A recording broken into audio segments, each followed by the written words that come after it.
tentunya semuanya baik-baik kan?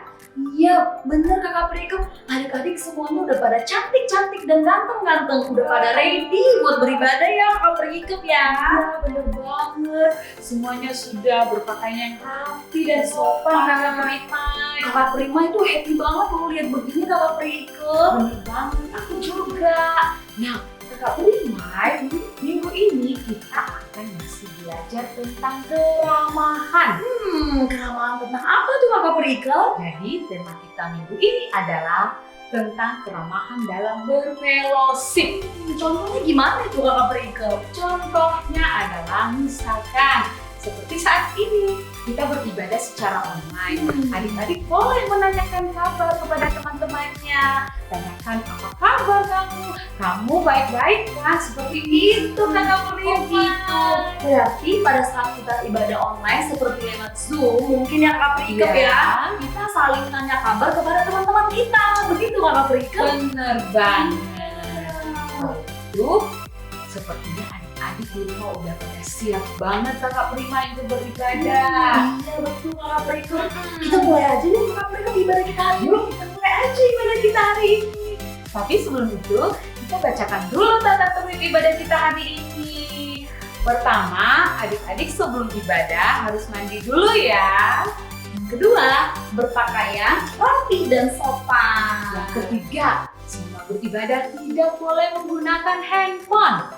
Yang keempat, semangat bernyanyi memuji Tuhan. Yang kelima, fokus mendengarkan firman Tuhan. Yeay! Adik-adik semua sudah siap ya? Tapi sebelum kita mulai ibadah kita hari ini, kita berdoa dulu. Teman-teman, mari kita berdoa. Bapa yang baik, terpujilah namamu. Di hari ini kami akan beribadah bersama di GKDI Bekasi Kids. Mohon penyertaan-Mu, semoga kami bisa fokus selama ibadah. Haleluya, amin.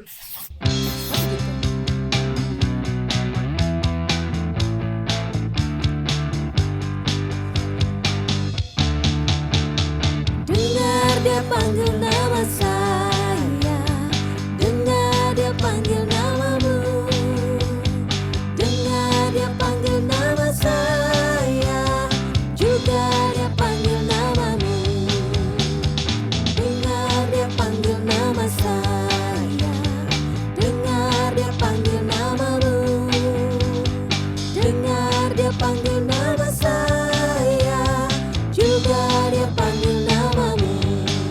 Ku jawab ya, ya, ya. Ku jawab ya, ya, ya. Ku jawab ya Tuhan, ku jawab ya Tuhan, ku jawab ya, ya, ya. Ku jawab ya, ya, ya. Ku jawab ya, ya, ya. Ku jawab ya Tuhan, ku jawab ya Tuhan, ku jawab ya, ya, ya.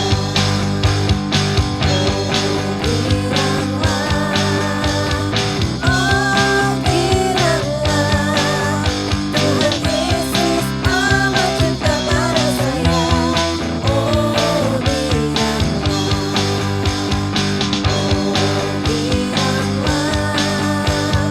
oh bilanglah, Tuhan Yesus amat cinta pada saya. Oh bilanglah,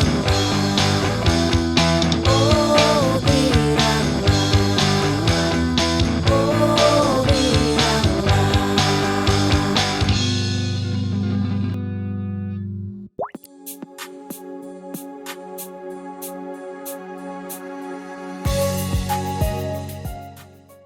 Halo adik-adik, ketemu lagi sama Kak Debbie. Apa kabar nih adik-adik semua? Cuacanya lagi hujan terus ya? Atau mungkin di rumah adik-adik ada yang kebanjiran? Tapi adik-adik tetap semangat kan buat ikutin Bible Story hari ini. Tema Bible Story hari ini adalah tentang ramah berfellowship. Sebelum dimulai, kita berdoa dulu. Yuk kita berdoa. Terima kasih Tuhan Yesus untuk hari ini. Kami boleh mengikuti Bible Story. Terima kasih Tuhan. Haleluya. Amin. Tema kita kali ini adalah ramah berfellowship. menjadi anak yang ramah, adik-adik udah pasti tahu kan, seperti yang Tuhan Yesus ajarkan di minggu lalu. Tuhan Yesus sendiri berfellowship dan ramah ngobrol sama perempuan Samaria. Nah, terus fellowship yang ramah itu seperti apa sih? Fellowship itu apa sih Kak Debbie? Pasti adik-adik juga ada yang tahu, tapi nggak apa-apa ya, Kak Debbie kasih tahu lagi nih. Fellowship itu dasarnya adalah kasih, bukan pertemanan. Atau nih misalnya adik-adik bisa baik sama temen-temennya adik-adik aja. Tapi kalau yang bukan masuk ke teman-temannya adik-adik nggak mau baik hati, nah itu bukan fellowship. Karena pada saat kita berfellowship, artinya kita mengasihi semua orang seperti yang Tuhan Yesus ajarkan. Seperti di Yohanes 13 ayat 34 sampai 35. Kakak baca ini ya, Yohanes 13 ayat 34 sampai 35. Aku memberikan perintah baru kepada kamu, yaitu supaya kamu saling mengasihi sama seperti aku telah mengasihi kamu. Demikian pula kamu harus saling mengasihi. Dengan demikian, semua orang akan tahu bahwa kamu adalah muridku, yaitu jikalau kamu saling mengasihi. Gimana caranya supaya kita bisa ramah berfellowship? Kita akan belajar dari jemaat mula-mula. Nah, Kakak Debbie mau ajakin adik-adik untuk menyaksikan video berikut ini. Setelah Tuhan Yesus naik ke surga, para murid pun turun dari Bukit Zaitun dan pergi menuju ke kota Yerusalem. Mereka pergi ke kota Yerusalem untuk menantikan janji Tuhan akan turunnya Roh Kudus. Nantinya, di kota Yerusalem mereka menumpang pada sebuah rumah. Sementara itu, kota Yerusalem mulai dipenuhi para peziarah yang datang dari berbagai penjuru bumi. Mereka adalah orang-orang Yahudi yang ada di perantauan dan juga orang-orang asing yang telah memeluk agama Yahudi. Mereka datang ke kota Yerusalem untuk merayakan Hari Raya Pentakosta, yaitu hari raya pengucapan syukur atas hasil panen gandum yang sudah diterima oleh bangsa Israel. Pentakosta biasanya dirayakan selama beberapa hari. Dan dalam merayakan Pentakosta, biasanya orang-orang datang ke Bait Allah untuk beribadah dan memberikan persembahan ucapan syukur. Sementara itu, para murid Yesus telah berkumpul di sebuah rumah di kota Yerusalem untuk berdoa dan menanti-nantikan turunnya Roh Kudus. Di rumah itu, setiap hari mereka terus berdoa dan berdoa sambil menanti-nantikan janji Tuhan atas turunnya Roh Kudus. Ketika hari Pentakosta tiba dan para murid sedang tekun berdoa, tiba-tiba terjadi suatu peristiwa yang mengagetkan mereka. Tiba-tiba saja, ada suara angin yang begitu keras yang masuk ke dalam rumah tempat mereka sedang menumpang.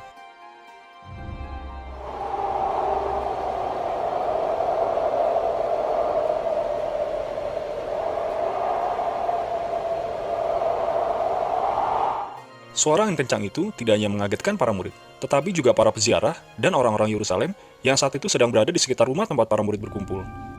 Dan akhirnya, orang-orang itu pun pada berkumpul di rumah di sekitar para murid sedang berdoa. Mereka penasaran, suara apakah tadi itu? Dan di dalam ruangan, di tempat para murid berkumpul, terjadi peristiwa yang ajaib, yaitu munculnya lidah-lidah api yang hingga pada tiap kepala masing-masing murid. Tiba-tiba saja, ke-12 orang rasul bisa berbicara dalam berbagai bahasa asing. Mereka berbicara tentang berbagai perbuatan besar Allah yang dilakukan baik di masa lampau maupun masa kini. Padahal, sebelumnya rasul-rasul itu tidak pernah bisa berbahasa asing maupun belajar bahasa asing. Mendengar para rasul itu bisa berbicara dalam berbagai bahasa asing mengenai perbuatan-perbuatan besar Allah, orang-orang itu pun merasa terkagum-kagum dan heran. Mereka berpikir, bagaimana mungkin para rasul itu mampu berbicara dalam berbagai bahasa asing? Padahal kita tahu, mereka bukanlah orang-orang terpelajar. Dan di antara mereka, tidak sedikit juga yang mencibir para rasul dan menuduh bahwa para rasul itu sebetulnya sedang mabuk oleh karena anggur manis. Selanjutnya, tampillah Rasul Petrus menemui orang-orang yang sedang berada di luar itu. Ia menjelaskan mengenai peristiwa yang sedang terjadi di dalam. Rasul Petrus pun menjelaskan bahwa mereka bukan sedang mabuk oleh karena anggur manis, tetapi semua yang terjadi itu adalah karena pertolongan dan kasih karunia dari Tuhan Allah. Selanjutnya, Rasul Petrus berbicara banyak mengenai Yesus Kristus, yaitu bahwa keselamatan hanyalah dari Yesus Kristus, dan barang siapa tidak menerima Yesus, tidak mungkin mereka akan diselamatkan. Kemudian, Rasul Petrus pun mengajak orang-orang itu untuk mau menerima Yesus, supaya mereka bisa menerima keselamatan yang daripadanya.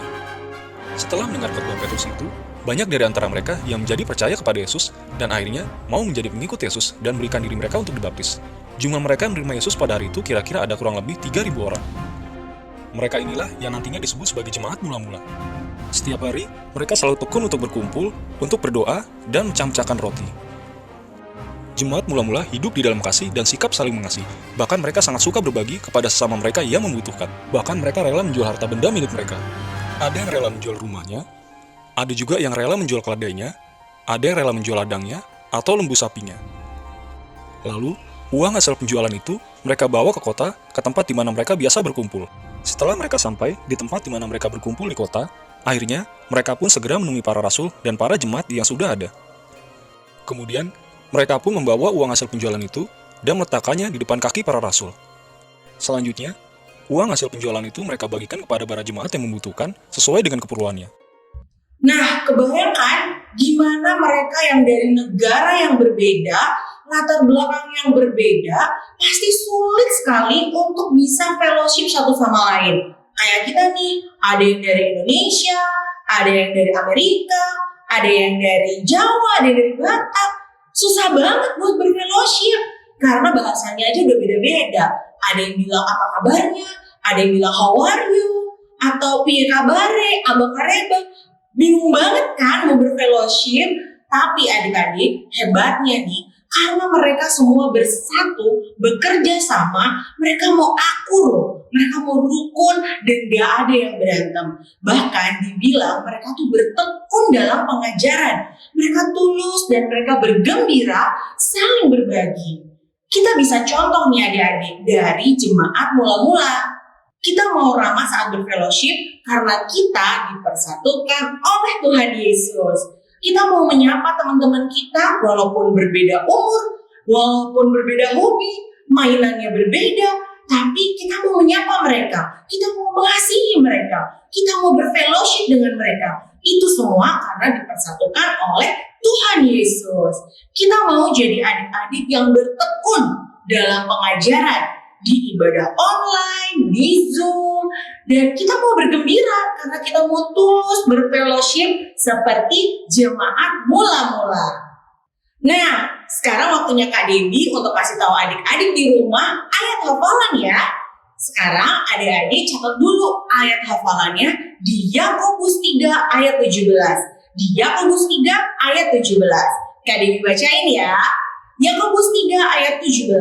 Tetapi hikmat yang dari atas adalah pertama-tama murni, selanjutnya pendamai, peramah, penurut, penuh belas kasihan dan buah-buah yang baik, tidak memihak dan tidak munafik. Sekian Bible Story hari ini, kita akan tutup dalam doa.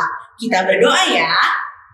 Terima kasih Tuhan Yesus yang baik, kita sudah selesai mendengarkan Bible Story. Terima kasih Tuhan, dalam nama Tuhan Yesus Kristus, haleluya, amin.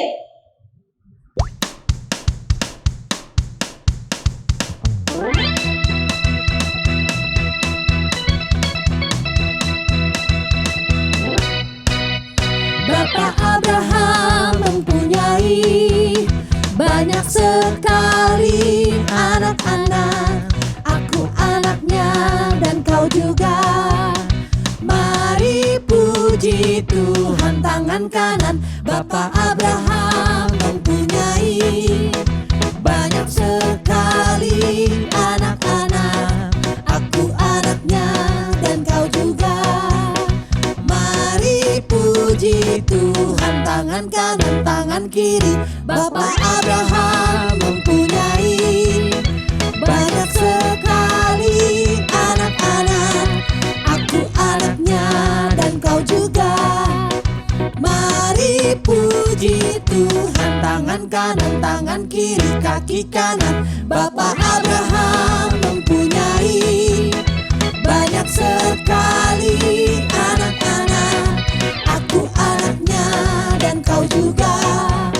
Mari puji Tuhan, tangan kanan, tangan kiri, kaki kanan, kaki kiri. Bapak Abraham mempunyai banyak sekali anak-anak. Aku anaknya dan kau juga. Mari puji Tuhan, tangan kanan, tangan kiri, kaki kanan, kaki kiri. Putar-putar langsung duduk.